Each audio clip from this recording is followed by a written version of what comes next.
તારી જો હાક સુણી કોઈ ના આવે તો એકલો જાને રે, તારી જો હાક સુણી કોઈ ના આવે તો એકલો જાને રે, એકલો જાને એકલો જાને એકલો જાને એકલો જાને રે, તારી જો હાક સુણી કોઈ ના આવે તો એકલો જાને રે.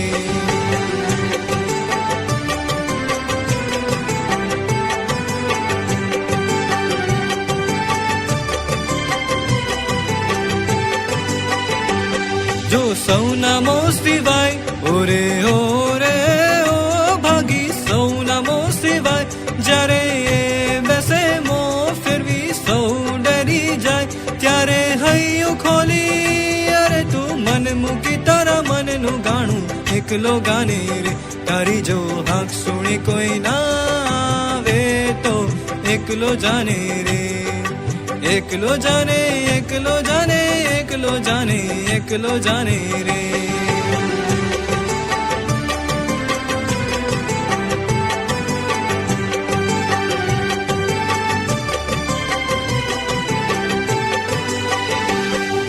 જો એ પાછા જાય ઓરે ઓરે ઓ ભાગી સૌએ પાછા જાય, જ્યારે રણ વગડીની સરવા ટાણે સૌ ખૂણે સંતાય, ત્યારે કાટારાને તારે લોહી નીકળતે ચરણે ભાઈ એકલો ધાને રે, તારી જો હાક સુણી કોઈ ના આવે તો એકલો જાને રે, એકલો જાને એકલો જાને એકલો જાને એકલો જાને રે.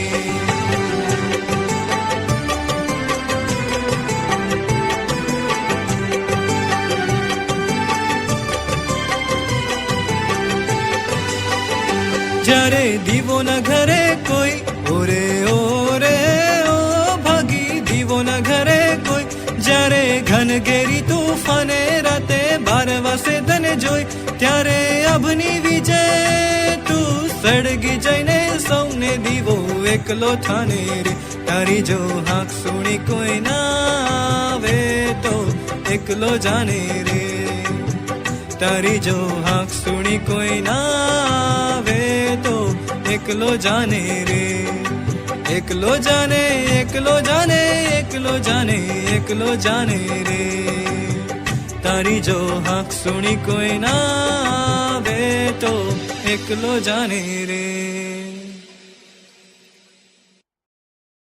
સારાંશ. કોઈએ આશા ન રાખવી જોઈએ કે વિશ્વ તેમની હાકલ સાંભળે. જો અન્ય લોકો તમને ટેકો આપતા નથી તો તમારે તમારો પોતાનો રસ્તો શોધવો જોઈએ. ઘણીવાર જીવનમાં લોકો સહકાર આપી શકતા નથી અને તે સમયે તમારે તમારી આંતરિક શક્તિ લેવી જોઈએ.